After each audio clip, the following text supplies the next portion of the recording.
Today, the weekend doesn't so much begin as it sort of fades in. It might start with the final ping of a work email, a notification on a laptop that you're already sitting with on your own sofa. It's a soft start, blurred and quiet.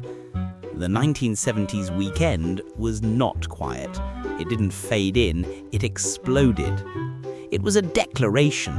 It was a physical sound, the slamming of a factory gate, the collective metallic clunk of 1,000 clocking out machines, the roar of a Ford Cortina's engine turning over in the car park at precisely 1 minute past 5.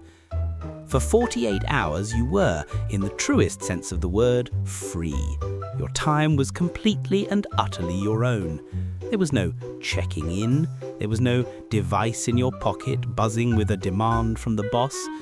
The office, the factory, the schoolhouse, they ceased to exist. They were in another dimension, one that couldn't reach you until the dreadful arrival of Monday morning. And this glorious analogue freedom always began with a pilgrimage. The first stop was not home. The first stop was the Chippy. You'd walk down the street, the air already growing damp and cool, and you'd see it before you heard it, the steamy, glowing windows of the local fish and chip shop. Pushing open the door was like entering another world. It was a wall of heat, of noise, of the sharp, beautiful tang of salt and malt vinegar hanging so thick in the air you could almost taste it. There was always a queue, a shuffling line of neighbours and factory workers, all clutching coins. You'd stand there reading the faded, hand-painted menu board, knowing full well you were just going to get cod and chips twice. The sounds were a symphony, the sizzle and crackle from the vats of bubbling fat, the rhythmic thwack of the metal slice portioning out chips, the muffled shout of the owner to his wife in the back. And then the ritual.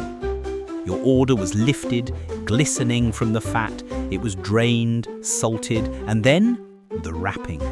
First, a sheet of clean white paper, which would instantly turn translucent with hot, lovely grease. And then the outer layer, a page, or perhaps several, of yesterday's newspaper.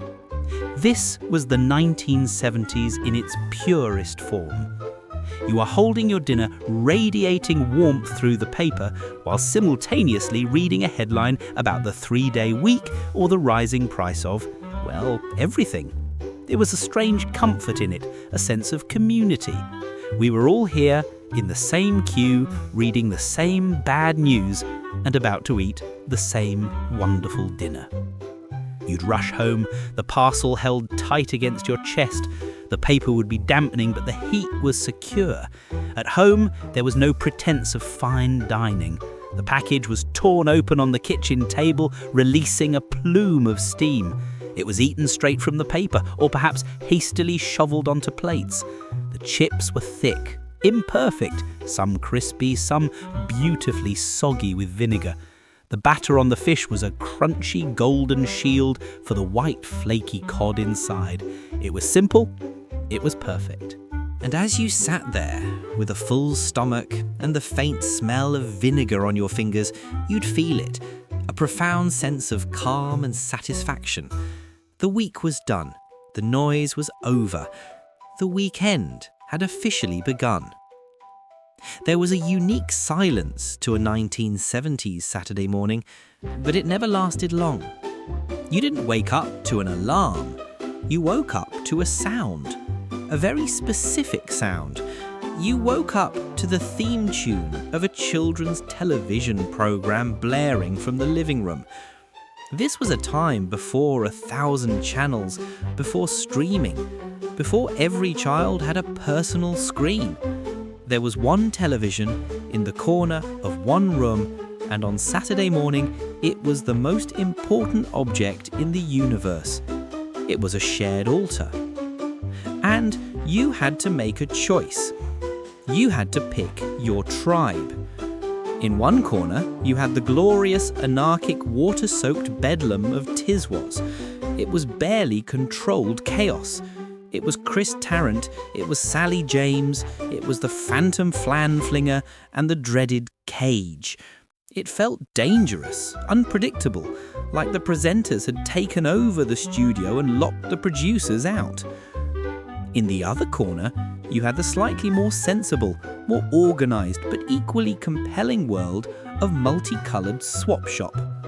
This was Noel Edmonds, radiating a calm authority. It was a programme built on a brilliant, simple idea.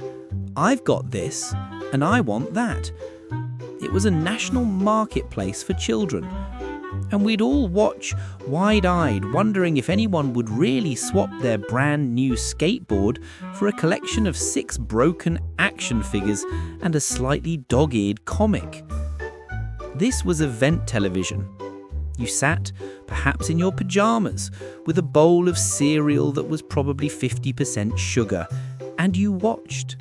You watched every minute because you couldn't pause it, you couldn't rewind it, and you couldn't watch it later. If you missed it, it was gone forever, and you would have nothing to talk about in the schoolyard on Monday.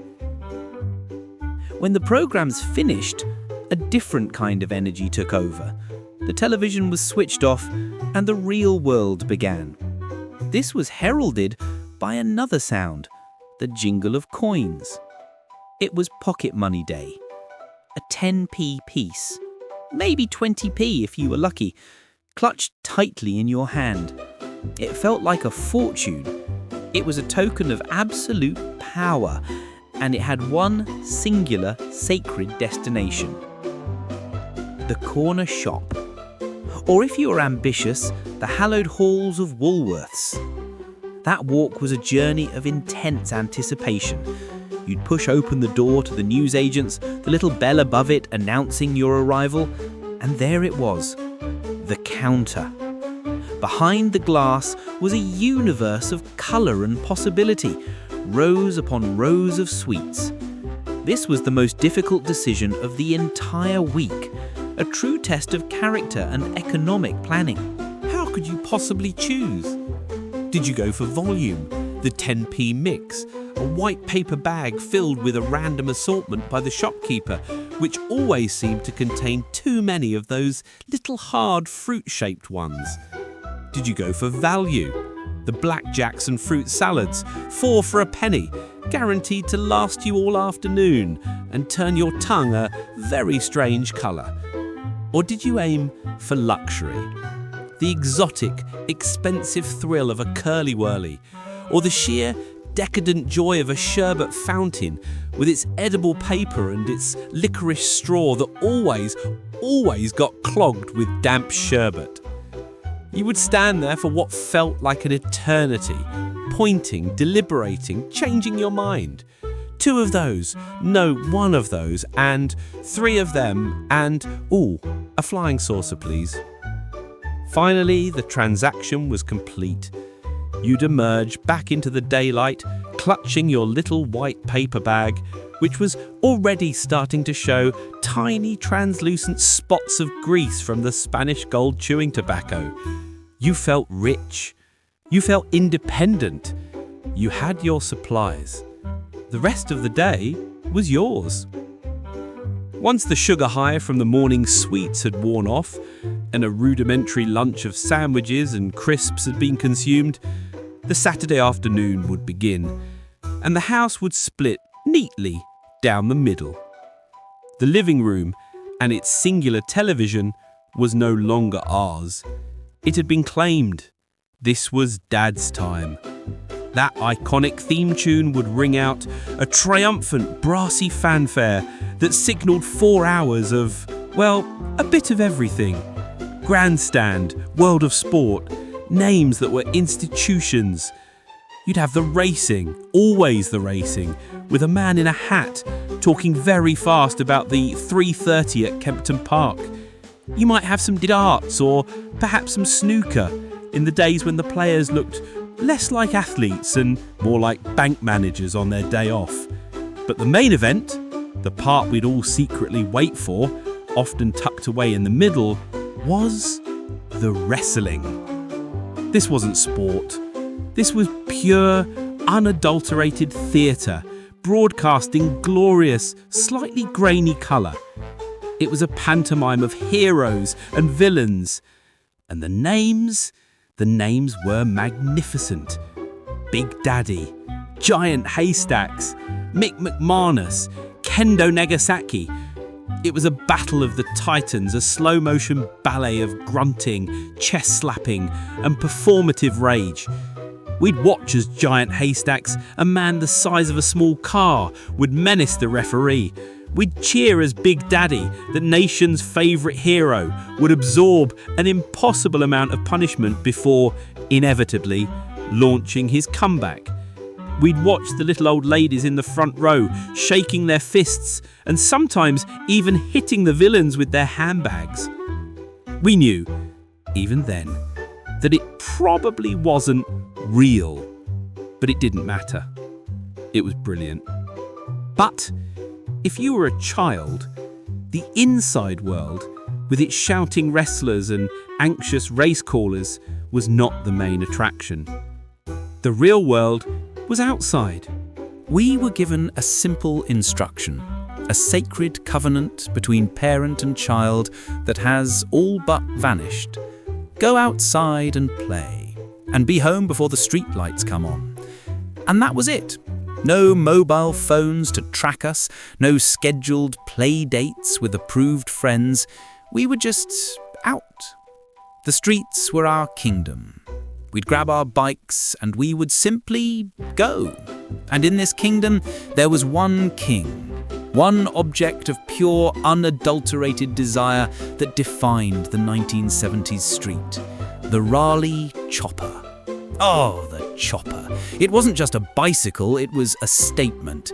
It looked less like something from Halford's and more like something from a custom motorcycle shop in California. That long, padded banana seat, those high-rise, ape-hanger handlebars, and most iconically, that gear shift. A 3-speed shifter mounted right on the crossbar, just like a sports car. A design choice that seemed both impossibly futuristic and, in hindsight, spectacularly ill-advised. Did they ride well? Not really. They were heavy, they were difficult to steer, and trying to pull a wheelie on one was a fast track to A&E. But oh, we wanted one. In infrared or space blue, to own a chopperlet was to be the undisputed ruler of the pavement. We'd spend hours just being. Playing Kirby, the simple, addictive game of throwing a ball at the opposite pavement curb, playing football against a garage door with 3 and in as the rule. We'd be explorers, finding our way to the wreck or the den we'd built out of old planks and a stolen tarpaulin on a patch of waste ground. We were adventurers. We were a tribe. We were unsupervised, slightly grazed, and completely, perfectly, wonderfully free. As dusk fell, the world shrank. The empire of the streets collapsed, command by command, as back doors opened and mothers' voices, sharp and clear in the cool air, called out names. "Tea's ready!" This was the signal. The Raleigh choppers were dropped on the grass, the Kirby ball was left in the gutter, and the tribe disbanded. We returned one by one to our respective castles. Inside, the world was different.